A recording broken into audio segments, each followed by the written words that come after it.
What's up, guys? Welcome to Daily Dose of Reddit. This is your host, Zach, that is here to congratulate you for finding this video that will undoubtedly what? Anyways, video that will for sure bring you joy because it is r/ProRevenge, and people like it. I like it.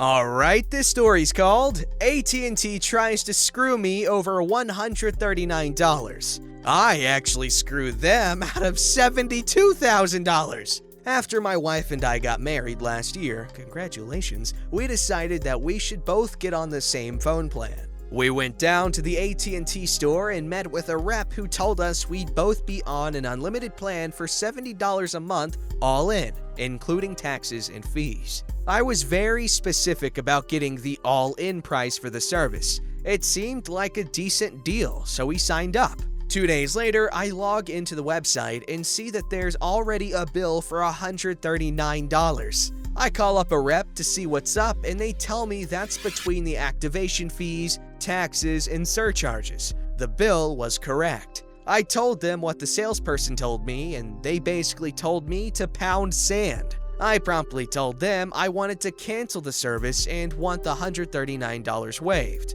They said they could cancel the service, but could not or would not waive the bill. They also told me if I canceled immediately, my wife and I would lose our phone numbers, which is true. So I figured since I already have to pay for the month and I don't want to lose my phone number, I'll just get a new carrier and cancel when I'm ready. So I do my research and find Visible, which is excellent, and we make the switch. I call back to AT&T and inform them that we have switched carriers and want to cancel the service. I ask for a refund. The rep informs me that since I have had the service for 4 days, that I am not entitled to a refund. He tells me to read the fine print on the contract, which indeed tells me that I have 3 days to cancel for a full refund. I'm now fuming because the first customer service representative that I talked to on day 2 denied me a refund if I canceled. I ask for the next level of customer service representative, and they send me to a customer care and retention person. I explain the entire fiasco to him and how I feel that I have now been lied to twice by AT&T reps, sales rep, and first CSR. He is a really cool guy and apologizes and says he'll take care of it and will completely waive the bill. I am very thankful and hang up, thinking that this is finally resolved. Fast forward a month and I get an AT&T bill in the mail saying my payment was not received and is now late. I again pick up the phone and call AT&T. I eventually make my way through 2 CSR reps until I get back to the customer care and retention department. This time I did not have the chill dude. Instead, I got a very swarmy woman who said that the bill was due and I'd owe the entire amount. I asked her to please check the CSR notes and that the last guy told me he would waive the amount. She put me on a 10-minute silent hold and came back and said she'd escalate the matter to her supervisor. She said I should receive an email by the end of the week with a resolution.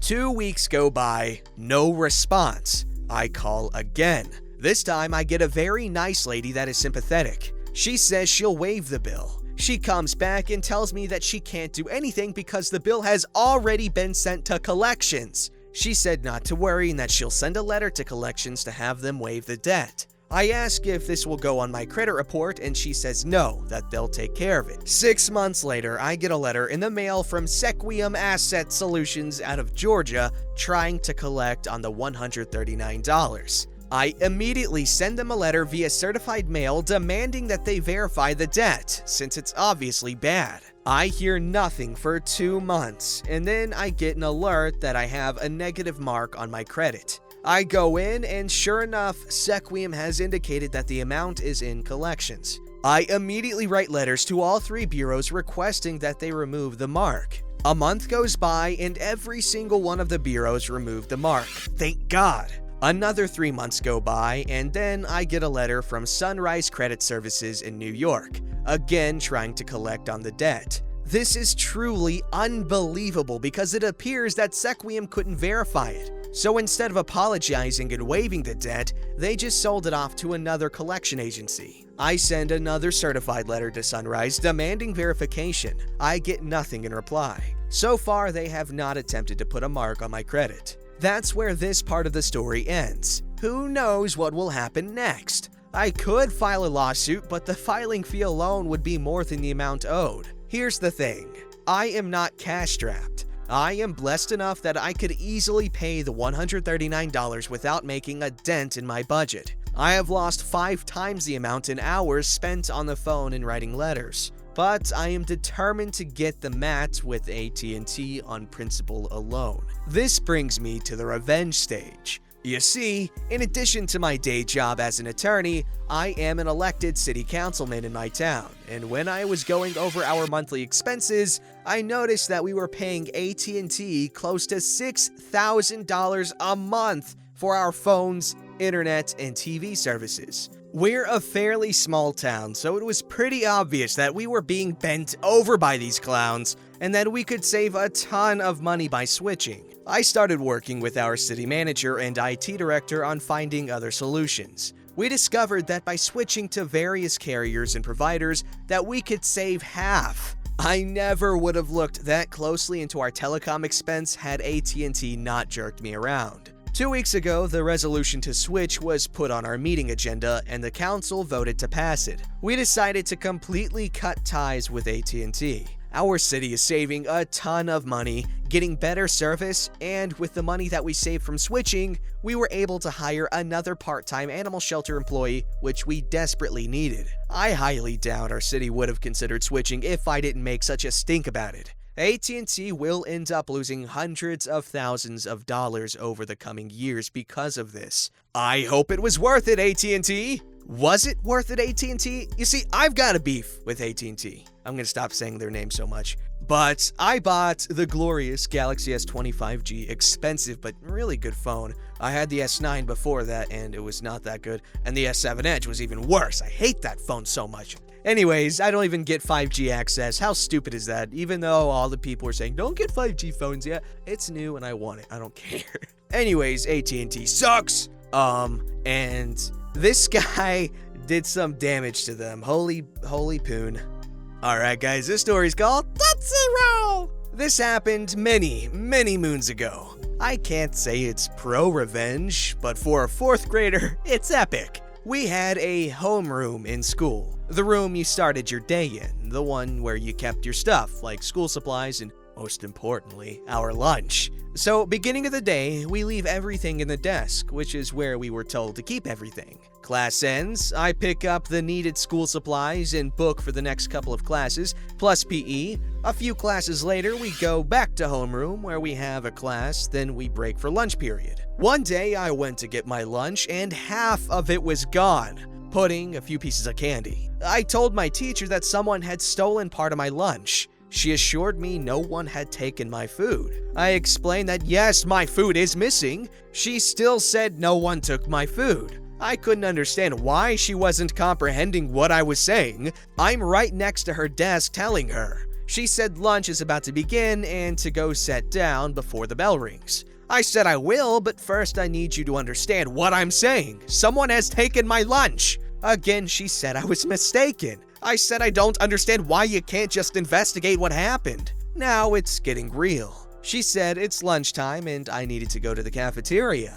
I said, why? Someone ate my lunch! I have nothing to eat! She told me if I didn't leave, she would take me to the principal's office. I said, great, let's go because I'm not leaving until you do something. She said, okay, I'll do something. I said, great, thanks. What are you gonna do? She said she didn't have time to deal with me, so I left. Next day, I was missing another treat for my lunch. Now, understand, I'm poor. That meal is all I have. My mom and dad are pieces of crap on drugs, so I make my own lunch, which tends to be a jelly sandwich if we have it, and candy from Halloween or something. This particular week, my brother and I scored on pudding, and I had yet to eat any, because some little jerk absconded with my stuff. So I brought this up to my teacher, and again, she didn't want to hear about it. So I went to the principal's office during lunchtime to file whatever grievance a 4th grader could do. At least the principal heard what I had to say.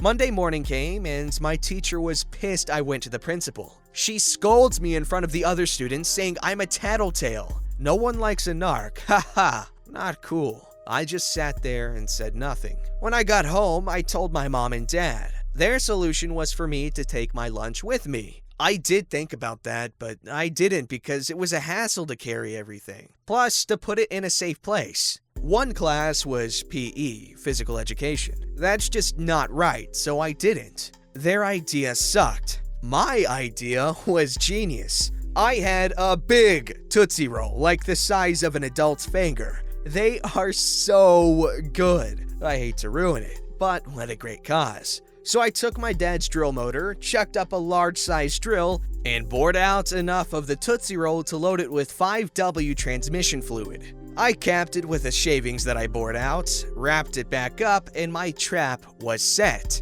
It looked great. Tootsie Rolls are only a little oily on the outside because of the heat or the makeup of the candy itself. I was so proud of myself for the craftsmanship I used for the devious idea. This was going to work. I didn't tell anyone of my plan, not my mom and dad or my little brother. In the back of my head, I kept thinking, who is doing this? My brother? My teacher? She hated me. I was a smart kid, always did my stuff, but with an attitude. I looked like a hippie, bell-bottom, ZZ Top t-shirt. Not proper for rednecks in Oklahoma. But I just didn't know. I soon found out what period my food was being taken and by whom. It was this ginger kid, fat tub of crap who was related to, of all people, my teacher. How? I can't remember, but they were kin. I was taken to the principal's office. I'm thinking I'm getting an award for finding a thief. Nope, I'm getting yelled at. It took me a second to comprehend I was being reprimanded. I had enough of adults pushing me around, making me feel like the bad guy. I explained to both of them that I didn't give Fat Ginger permission to eat my food. Why is he sick? Did he eat something that wasn't his? Did anyone think that stealing someone's food is wrong? But I'm the bad guy. I hate to tell you, but Ginger is going to die. I put cyanide in the food from rat poison. He had already been taken to the nurse office. Principal and teacher started to freak out. I started laughing, said it was only transmission fluid. They were going to give me paddling. I explained that was never going to happen. My mom and dad have to be present, so let's get them here and see if they agree with me, the victim, or you who didn't listen or do anything to protect me. My mom might be a lot of things, but when it comes to her kid being bullied, she went off on them. I was in the outer office hearing her go off on them. When she came out, I asked her if I was the winner. She said, "Yes, baby, you showed them. You're the winner." Wow, okay, so I used to live in rural Oklahoma, so this was bringing back some weird feelings. But I really like this story. It just gave me secondhand nostalgia for probably not that great of a time for this person. But I don't know, I just kind of read this like a Junie B. Jones story or something, and I love Junie B. Jones. Just childhood mischief with, really sad stuff as well. But really great story. I had a blast reading it. Hope you guys enjoyed it too. I'm of the opinion that if you want to poison your food and if someone steals it and gets poisoned, that's their fault, man. What if I'm trying to kill a rat with it? Now you're the rat because you ate it, you thieving little food thief, you. Alright, this story's called, get your ears ready, Height Approved! I originally posted this in r/malicious compliance, but I think it belongs here too. This isn't my story, but my parents'. It was probably the first time I witnessed malicious compliance, and I still remember it well. It was about 25 years ago, so I was about 8, and we had just moved into a 150-year-old house that was in need of major repairs. My dad, thinking ahead, knew he would need a large garage and workshop to really get started on the renovations properly. On the edge of our yard was an ancient barn that was falling apart and needed to be torn down. My dad figured this was the best place to build his new workshop, so that was the plan. We had met and were on good terms with all the neighbors at that point. When the plans for the new workshop were finished, my parents went around to all the neighbors as a courtesy to show them the plans and get their blessings. The neighbors whose property the current barn and new workshop would border, I'll call them the Peters, were concerned about the height. The existing barn was 16 feet high, and they asked if we could only build it one story, 12-foot max, as to not block the sun in their yard. Sure, no problem, my parents agreed. They wanted to go 2 stories for extra storage, but just one wasn't a deal breaker. So the old barn was torn down and the foundation laid for the new one. During that time, there was a falling out with the Peters and my parents. I'm not sure what happened, but it turned nasty. One day, my brother and I were playing street hockey, and Mr. Peters came out yelling at us, "Get off the road, you half-breed turds!" My dad is black, so we're both half black. "You have to earn your place in this town!" Upon hearing this, my mom had to physically restrain my dad from going over and beating the living crap out of him. Eventually, he cooled off and started on his plan. The plans for one story went out the window. Soon, the new garage that was only supposed to be one story soon gained a second in the blueprints. If they were going to direct racist comments at his kids, my dad would build what he wanted. As construction started, the Peters came over to ask why there was 2 stories being built and were told to go love themselves. We didn't hear from them again until the roof started to go on. The bylaws of the township limited all-out structures to 24 feet high. The Peters called the township and then a building inspector, claiming that the new garage was over 24 feet high. If it was over height, the entire thing would have to be torn down and rebuilt, costing us tens of thousands of dollars. I remember the Peters standing there, watching the new inspector with smug looks on their faces. 2 days later, we got the final report back from the township and inspector. 23 feet, 11 inches. Just as my dad had drawn up in his new plans. He sent me up on the roof of the garage, just plywood, no shingles yet, with some spray paint, and had me write 23 feet, 11 inches. Height approved in 2-foot neon orange letters across the entire roof, facing their yard and house. Not only did the garage block all sunlight from reaching their yard, but my dad waited until everything else was done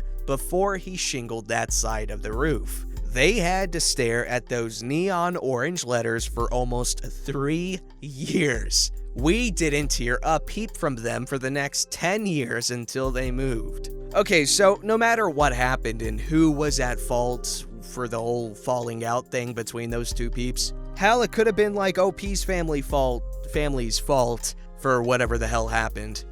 But that does not justify racism, especially towards parties not involved, especially when it's just children just playing in the freaking street. Anyways, Revenge 100% justified, really creative and funny. Great hybrid between malicious compliance ProRevenge and petty revenge. Don't forget to like, subscribe, and hit that bell to never miss an episode.